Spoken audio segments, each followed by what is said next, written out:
doing well. Good. Thank you all for having me here. Of course. Terri, my talk with Terri is going to be a little bit different than the last ones because she has some of the craziest stories in real estate that I've ever heard. And I just feel like it's a crime not to be able to share that today. So, Terri, you're actually a specialist in real estate, but specifically in the area of probate. And I'm betting a lot of people here probably do not know what probate actually means. I didn't know what probate means until I got a chance to sit down and talk with you. So I'm going to ask you, what, or actually when, was the first time you ever heard about probate, and how did you have to learn the hard way of what that actually meant? Yeah, so a few years ago, I was at my brokerage, and my broker, Rick, comes up to me one day and he says, "Oh, do you want to do a probate deal with me?" And I said, "I don't even know what probate is, so how can I even do this deal?" He said, "Go get your certification, learn your stuff, and I'll coach you through it." And as a young entrepreneur, I was like, okay, I want to take every opportunity I can to grow my business and learn. And so probate is when you pass away and you own a home, right? If you don't have a living trust, that means that the county is going to decide who gets your home, and that becomes a very public process. And it's very scary for a lot of people. So my very first probate case I did was with this lady named Miss Matthews, and she had lost her sister. And of course, her sister didn't have an estate plan, so that she was going through probate. And I remember Miss Matthews said to me, "Terri, please go to my sister's home and try to find her 3 guns. I don't know where they are, but they're somewhere in the house. Go find them and take some photos for me and let me know what your marketing plan to list the home is."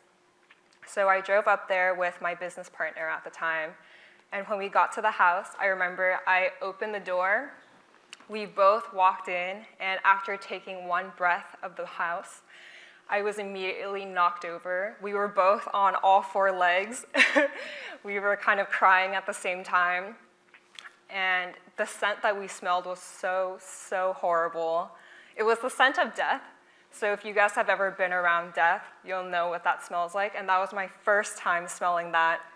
And I was crying for 10 minutes. And then I put on 2 KN95s, and I was like, okay, I got to go back in the house, got to find the guns, got to take the photos, and got to come up with a marketing plan. So I did. I went back in the house, and I remember I was going down the hallway, and this hallway had a really strange, mysterious liquid at the end of the hallway. And I couldn't exactly jump over it because this liquid was kind of big. So I told myself, I'm going to step in this liquid, and I braced myself in the hallway. And I remember I almost fell. I was like, woo! I almost fell, but I made it past. And I came back the following week, and I had some cleanup crew members come with us. You also had crunchy noise. Oh, yes. And there was also some crunching noises down the hallway. I didn't know what it was at the time. I just knew I needed to take my photos, find the guns. When I had the cleanup crew come, they were cleaning up for about 20 minutes. They took away the furniture, the sofa, and once they saw the fluids and all the poop on the floor, they were like, no, we're not doing this. We don't deal with biohazardous waste. So they left. And my partner and I, we were kind of stuck. We were like, oh, what do we do? There's poop everywhere. There's strange liquids. So we went to the police department, and they had a homicide cleanup crew that deals with strange fluids. So I met them back at the property, and the head of the cleanup guy, he basically said, "Terri, this brown fluid that we see at the end of the hallway, this is where she died. And part of the human decomposing process is that your body will release a bunch of fats and fluids. So this lady wasn't found for about 2 weeks. So that's why the home smelled so bad." And you were stepping in her fluids. And I was stepping in her fluids, and I almost fell in it the prior week. And when he told me that, what was the crunchy sounds? I was freaking out. I was like, oh my goodness.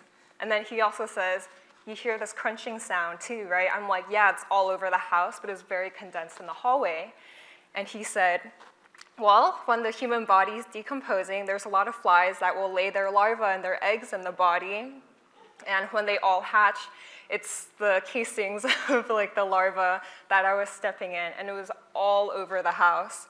And there were dead flies everywhere that you would go. So that was my first probate case.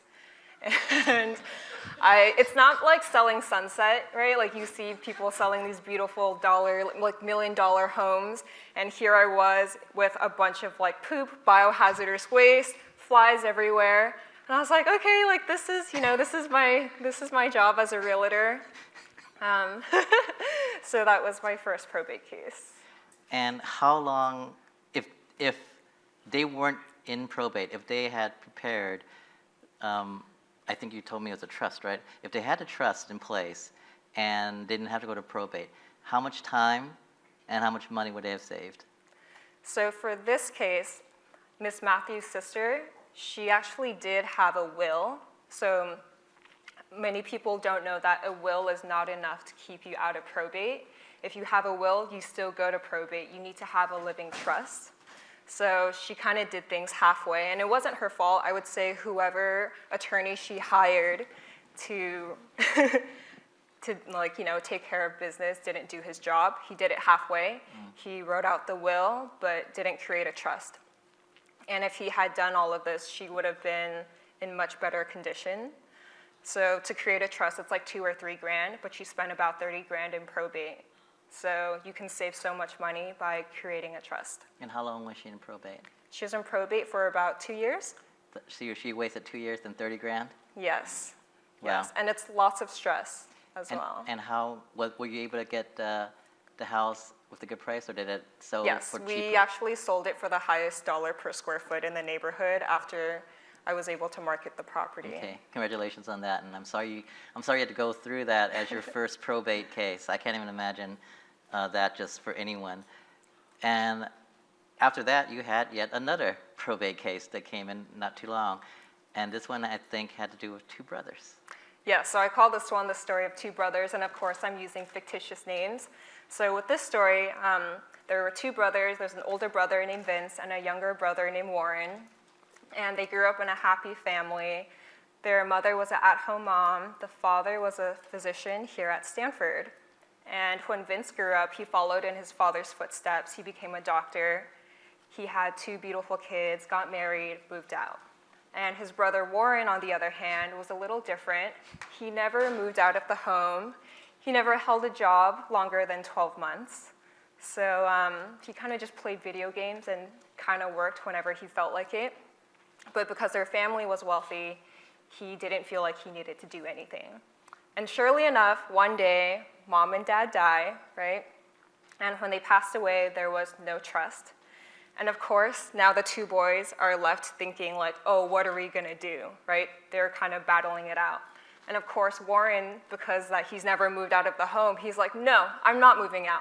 I'm staying here. And Vince was like, oh, well, I'm already moved out of the house. I would rather just sell the home and split the proceeds 2 ways. So because Warren refused to move out, they ended up in a lawsuit. So they were suing each other for the next 2 years. They spent about $250,000 suing each other until the judge had a court-issued order to sell the home. And they spent about $100,000 in probate. And I can tell you that if their parents had spent the time to create a trust, they would still have been friends today. There wouldn't be any back and forth with, oh, what would mom and dad want? So that's why it's really important to make sure that you have an estate plan when you pass away. Never mind the money, the fact you lost your brotherhood.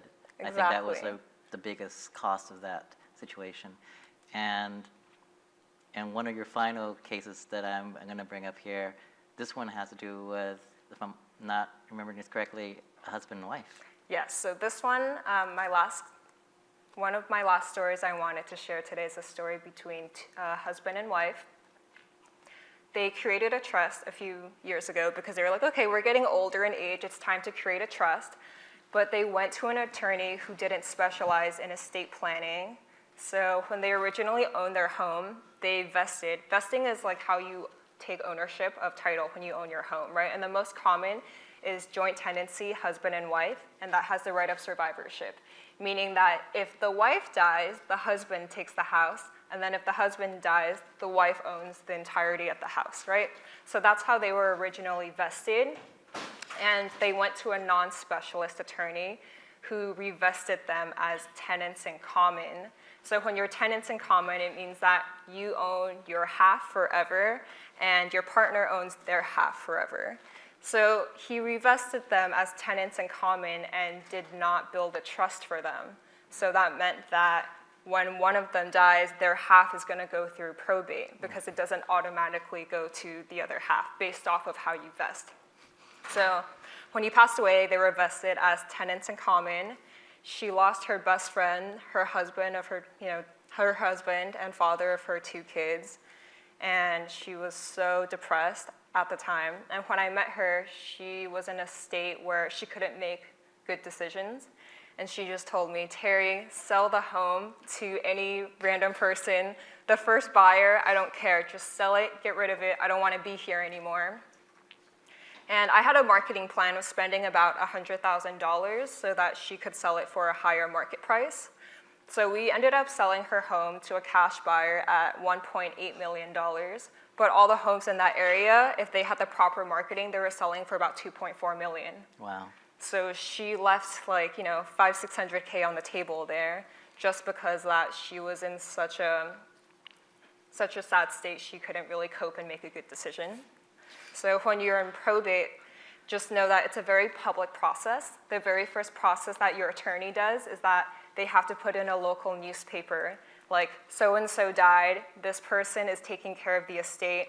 It has the estate case number on there. You can go online and put on the case number, and you can find where all the beneficiaries live.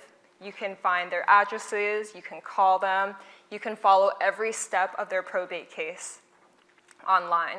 So because there were a lot of people after her, right? People were trying to sell the home. There were estate planners who wanted to do estate liquidation. She was inundated with so much noise from the outside that she never got the chance to really cope and heal with, losing her husband. So she ended up just saying, Terri, just sell it. I don't care. Right? Of all the things that you could do in real estate, and that you shared with us what I'm sure everyone here understands the importance of not being in probate now. But why did you choose this as your mission and as a real estate agent that you want to help people avoid this at all costs as much as possible? Yeah, I think a lot of us, especially a lot of us Asians in this room right here, we come to the U.S. thinking we have, the American dream. And a big part of the American dream is being able to buy your own home. And a lot of us have achieved that, but they don't know part 2 is you have to protect your home. You have to protect your asset, and that means that you need to, create a living trust.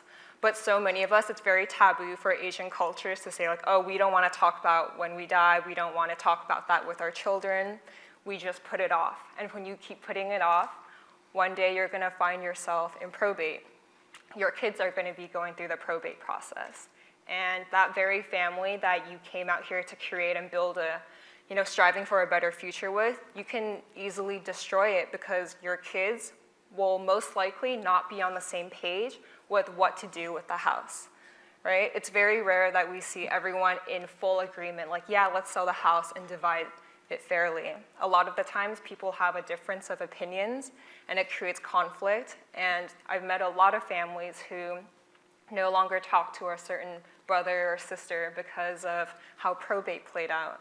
So this is a message that I hope to share with everyone today, that if you have a home, I hope that it's in a trust, and if it's not, I'd like to plant the seed for you guys today to make sure that you want to start talking to an estate planning attorney, and make sure you use a good one. If you don't have a good one, feel free to connect with me after the networking event. I'm more than happy to send a referral for you, because the last thing you want to do is go through that process, but you're not taken care of, just like the last story that I told you. You worked so hard to get that property, and all of a sudden, it's gone again, right? Exactly. Or you got to fight tooth and nail to keep it. Yeah. Thank you so much. We hope we can get a touch of you during the network session, right? Yes. Awesome. All right. Thank you so much for coming here and joining us, Terri.